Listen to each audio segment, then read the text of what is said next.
Hello dear listeners, welcome back to they said it Telugu podcast. This is your host Gayatri.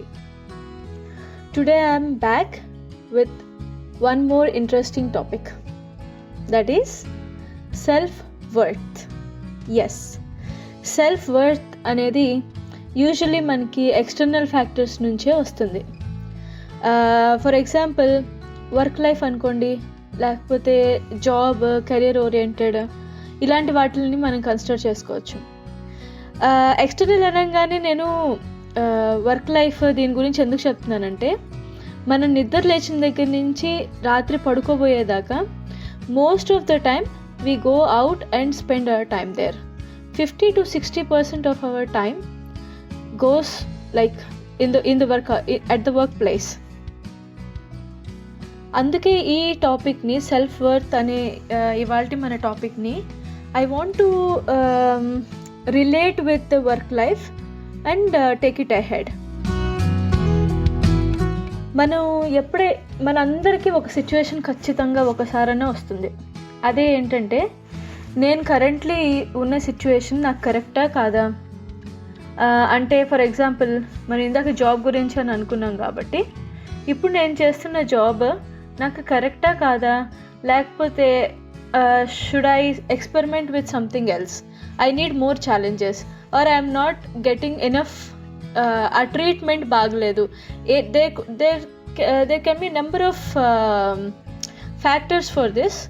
But ఇలాంటి ఒక situation, ఇలాంటి ఒక feeling మనకి work లైఫ్లో ఖచ్చితంగా ఒకసారైనా మనకి ఎదురై ఉండుంటుంది ఈ పాటికి. అసలు ఇలాంటి స్ట్రక్ ఫీలింగ్ ఎందుకు వస్తుంది, వాట్ ఈజ్ నెక్స్ట్ అనే క్వశ్చన్కి మనకు ఒక్కొక్కసారి ఆన్సర్ కాకుండా స్ట్రక్ అయిపోయి బ్లాంక్ అయిపోతాం. ఇలాంటి సిచ్యువేషన్స్ వచ్చినప్పుడు ఏం చేయాలి?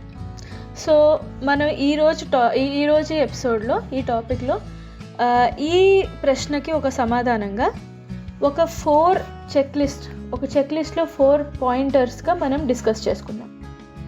Let's go ahead.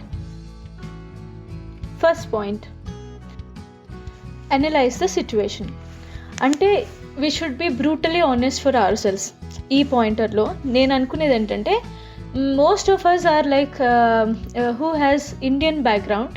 వాళ్ళకి ఏంటంటే చిన్నప్పటి నుంచి మనందరికీ పక్కన వాళ్ళకి రెస్పెక్ట్ ఇవ్వాలి, ఎల్డర్స్కి రెస్పెక్ట్ ఇవ్వాలి, అందరికీ కన్సర్న్గా ఉండాలి, ఇలాంటివన్నీ పెట్టి పెంచుతారు. సో మనకేంటంటే వేరే వాళ్ళతో డైరెక్ట్గా మాట్లాడటానికి లేదా ఎక్స్ప్రెస్ చేయడానికి ఒకలాంటి వెనకడుగు మనం వేస్తూనే ఉంటాం. సో అట్లీస్ట్ మనం ఆలోచించుకునేటప్పుడు we should be very honest for our cells.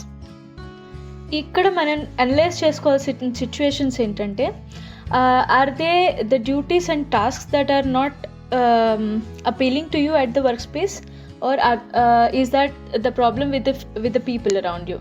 Me colleagues, లేకపోతే బాస్, వీళ్ళతో ప్రాబ్లమా, లేకపోతే టాస్క్స్తో ప్రాబ్లమా, లేకపోతే వర్క్ లైఫ్ బాగలేదా, ఆర్ ఇట్ ఈస్ కొంతమందికి ఫెసిలిటీస్తో కూడా ఒబ్సెస్డ్ అనకూడదు, but for somebody it is important to have good facilities at office. Especially ఇది నేను మెన్ దగ్గర ఎక్కువ వింటూ ఉంటాను. They need some extra space for like smoking zone, some place to hang out, coffee space, లేకపోతే for some people it is very important to have some kind of extra curricular activities ఉండాలి. ఒక badminton club ఉండాలి, cricket club ఉండాలి, ఇట్లా కొన్ని specifications ఉండొచ్చు. So it depends on the individual actually. For example, మీకు ఆఫీస్లో ఇచ్చే tasks they are not challenging enough అనుకోండి. How many times have you tried to talk to your boss or the person responsible who gives you the job? మీకు work allot చేసేవాళ్ళు కానీ వాళ్ళతో మీరు share చేసుకున్నారా? లేకపోతే is it the work day that is bothering you? For example, నా case తీసుకుంటే, while I was living in Bengaluru, my highest priority was జాబ్కి వెళ్తే కనుక my office should be less than 10 minutes away from my home, or I shouldn't be working in the normal hours. General షిఫ్ట్లో కాకుండా mid day షిఫ్ట్లో work చేయాలి, లేకపోతే I should have the work space which is 10 to 15 minutes away from home. ఈ రెండే నాకు main priority ఉండేది, because I was dead scare of Bengaluru traffic. Because Silk Board, Koramangala, Agra ఈ రీజన్స్ ఈ రోజుకి తలుచుకున్నా కూడా I can just struck over there and I can become a saint. అక్కడే తపస్సు చేసుకుంటూ ఉండిపోవచ్చు, అంత ట్రాఫిక్ ఉంటుంది జనరల్ టైమింగ్స్లో. So for me being a mother of 2 kids, for me the highest priority is the workspace should be near to home, and it shouldn't be taking నాకు అంత time నేను జస్ట్ ట్రావెలింగ్లో స్పెండ్ చేయడానికి I can't afford for it. అలాగే మీకు మీ priorities డిఫరెంట్గా ఉండొచ్చు. మీకు మీ learning goals ఉండొచ్చు, లేకపోతే ఫ్యామిలీ ప్రయారిటీ ఉండొచ్చు, లేకపోతే you may be working on a side project. Actually there are many people who opt for a side projects, అది కావచ్చు, ఏదైనా అయి ఉండొచ్చు. So you should be honest for your self while you are thinking about this problem and just identify those bottlenecks. Now let's go to the second step. మన చెక్లిస్ట్లో second pointer ఏంటంటే, you should feel your ideal job. Now that you already got your bottlenecks and problems, now it is time to visualize your ideal job. ఒకవేళ ఈ problems కనుక నేను solve చేసుకుంటే, నా next solve చేసేసుకుంటే without these problems నా job ఎలా ఉంటుంది. So just visualise, give as much power you can give to your visualisation skills, and just analyze how you could feel working in such a job with more facilities, bigger office space. లేకపోతే you like to work for yourself, or you want to work within a bigger team. లేకపోతే you want to work basically like home office చేయాలనుకుంటున్నారా, లేకపోతే 9 to 5 ఆఫీసా, లేకపోతే flexible అవర్సా. Just visualize your self, how you can feel comfortable for yourself in your new ideal job. It could be like you don't need to know the title of your job or anything, but just feel and analyze. మీరు visualize చేసుకున్న పిక్చర్కి, మీరు present ఉన్న సిచ్యువేషన్కి అస్సలు match కాలేదనుకోండి, then it is time to decide to quit or change something so that you can be in a better situation. So this takes me to the third point, which is very important. Start scoping the opportunities. Now that you have identified the bottlenecks and problems, and secondly you have also visualized what you want, so you have a better picture now where is the problem and what is the solution. ఇప్పుడు మీరు solution కూడా మీరు kind of figured out కాబట్టి it's time to analyse. For example, your next goal is to have a better job, or you would like to start up your own venture అనుకోండి. దేనికైనా సరే start by analyzing the market.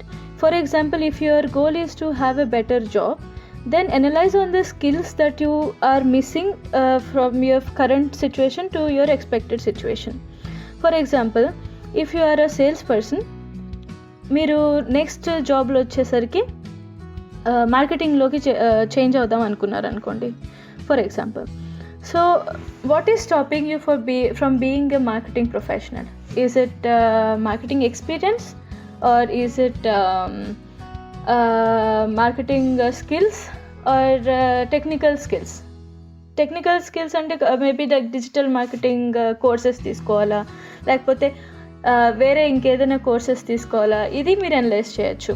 ఒకవేళ మీ goal కనుక to start your own venture or start your own company business అయితే కనుక, for example if you are pure technical person, నేను IT consultant అనుకోండి, then maybe you need to put more focus on people management skills, లేకపోతే sales person skills.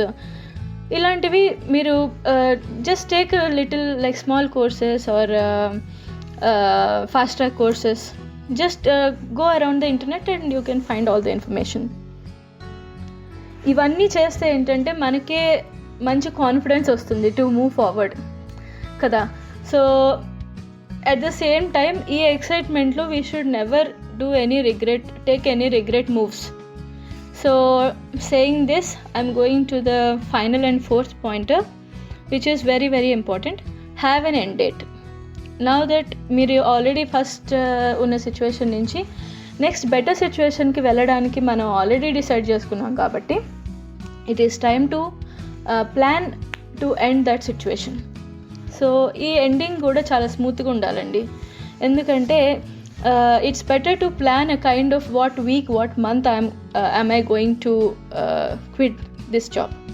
For example, if you are engaged in a long term project lo engaged అయి ఉన్నారనుకోండి, it doesn't look nice both for you and also for the company if you are planning to quit abruptly కదా.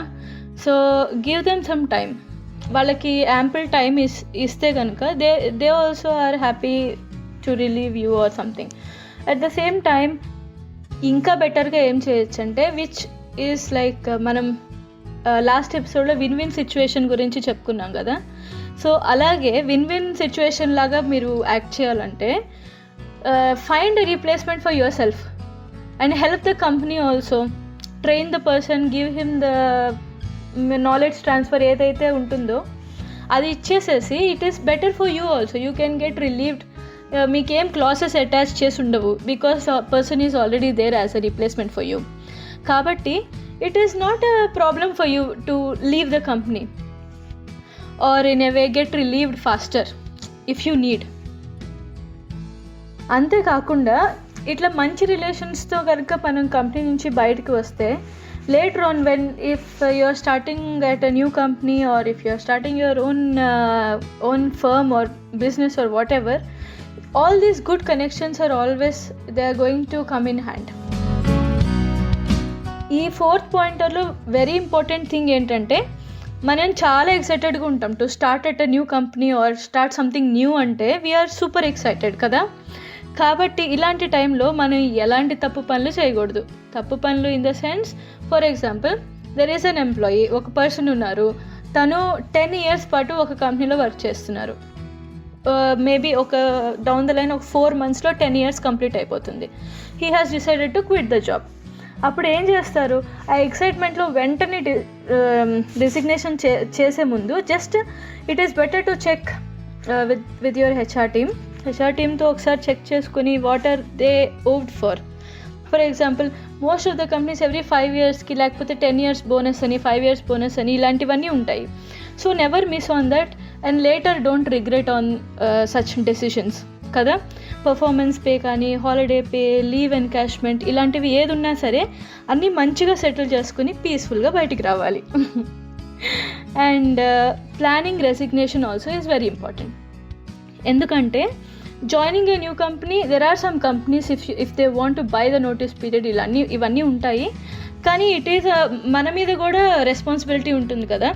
So if you are starting at a new company, for example in మేలో స్టార్ట్ చేస్తాం అనుకుంటే, at least you should plan to send out your resignation letter కనీసం January, February నుంచి అయినా మీరు plan చేసి ఉండాలి. ఫిబ్రవరిలో మీరు రెసిగ్నేషన్ కానీ ఇది పంపిస్తే తప్పించి మీరు మేలో మీరు రిలీవ్ అవ్వడానికి కష్టం అవుతుంది కదా. సో అదనమాట. So we're in our connection time in the episode. Yes, they said it connection టైంలో ఈరోజు మనం చెప్పుకోబోయే పద్యం ఏంటంటే, అగైన్ ఫ్రమ్ సుమతి శతకం పద్యమే. ఇది నాకు తెలిసి ఒక వండర్ఫుల్ పద్యం. ఇది చదివితేనే నాకు సెల్ఫ్ వర్త్ గురించి ఇంత మాట్లాడగలిగాను. సో ఇది కూడా ఒకసారి మనం చెప్పుకుని ఈ ఎపిసోడ్ని మనం ఎండ్ చేద్దాం. అడిగిన జీతం బియ్యని మిడిమేలపు దొరను గొల్చి మిడుకుట కంటెన్, వడిగల ఎత్తుల గట్టుక మడిదున్నక బ్రతుకవచ్చు మహిళ సుమతి. దీని అర్థం ఏంటంటే, మనం ఎక్కడ వర్క్ చేస్తున్నామో మనం చేసే వర్క్కి మంచి అప్రిషియేషను, దానికి తగిన శాలరీ లేనప్పుడు అక్కడే అడ్జస్ట్ అయ్యి వర్క్ చేసే బదులు మనకి నచ్చిన పని, మనకు వచ్చిన పని, వాట్ వీఆర్ కేపబుల్ ఆఫ్, ఆ పనులు చేసుకోవడం వల్ల ఎంతో హాయిగా ఉండొచ్చు అని ఈ పద్యం అర్థం. చాలా చక్కగా ఉంది కదండి. ఈ శతకాలు ఈ పద్యాలన్నీ ఎప్పుడో 500-600 ఇయర్స్ బ్యాక్ రాశారట. కానీ ఇప్పుడు చూడండి 600 ఇయర్స్ తర్వాత కూడా మనకి ఎంత బాగా ఉపయోగపడుతున్నాయో. సో ఈ ఎపిసోడ్ మీ అందరికీ బాగా నచ్చిందని అనుకుంటున్నాను. కానీ ఇది ఎండ్ చేసే ముందరే, ఈ ఎపిసోడ్ ఎండ్ చేయడానికి ముందర ఇంకొక చిన్న ఎగ్జాంపుల్, అది నాకు చాలా నచ్చింది, ఇక్కడ బాగా కొరిలేట్ అవుతుందని అనుకుంటున్నాను.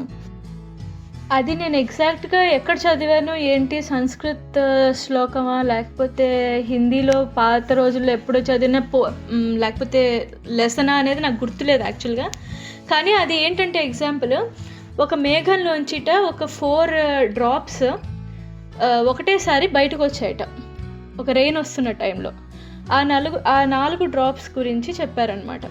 ఫస్ట్ డ్రాప్ వెళ్ళి ఒక వేడిగా ఉన్న ఐరన్ మీద పడింది, వెంటనే ఎవాపరేట్ అయిపోయింది. సెకండ్ డ్రాప్ వచ్చేసి ఒక పెద్ద సముద్రాన్ని చూసి దాంట్లో పడింది, అది సముద్రంతో పాటు కలిసిపోయింది. థర్డ్ డ్రాప్ ఒక లేక్లో తామరాకు ఉంటుంది కదా, తామరాకు లోటస్ లీఫ్ మీద పడింది, అది మంచిగా షైన్ అయ్యి కాసేపు బాగుంది, it look like A pearl. But at the end of the day కొంచెం సేపు అయిన తర్వాత సన్ రైజ్ అయ్యింది, సన్ రైజ్ పడిన వెంటనే అది ఎవాపరేట్ అయిపోయింది. ఫోర్త్ డ్రాప్ అది ఎక్కడ పడిందంటే ఒక ఆల్చిప్ప అంటారు కదా, పర్ల్ షెల్స్, ఆయిస్టర్స్ అంటారు, ఒక ఆయిస్టర్ లోపల పడింది. So it was there inside that oyster and finally it became a pearl కదా. So it all depends on అదే సేమ్ వాటర్ చుక్కనే అది. All the 4 water drops has same properties, same things, కానీ it depends on knowing your own worth కదా. So I hope this whole episode has given some meaning about self worth. అండ్ మీ అందరికీ ఈ episode చాలా బాగా నచ్చిందని అనుకుంటున్నాను. So as usual social media links అన్నీ డిస్క్రిప్షన్లో ఉన్నాయి, ఛానల్ డిస్క్రిప్షన్లో, పేజ్లో ఉన్నాయి. So if you want to send me some questions, ask me something else, you can always send me a direct message or just subscribe and follow the channel wherever you are there the most. You can access the channel on YouTube or on other podcast platforms. So this is it for today, and we catch up in next episode with another interesting topic. Till then, stay safe, stay healthy. Bye bye.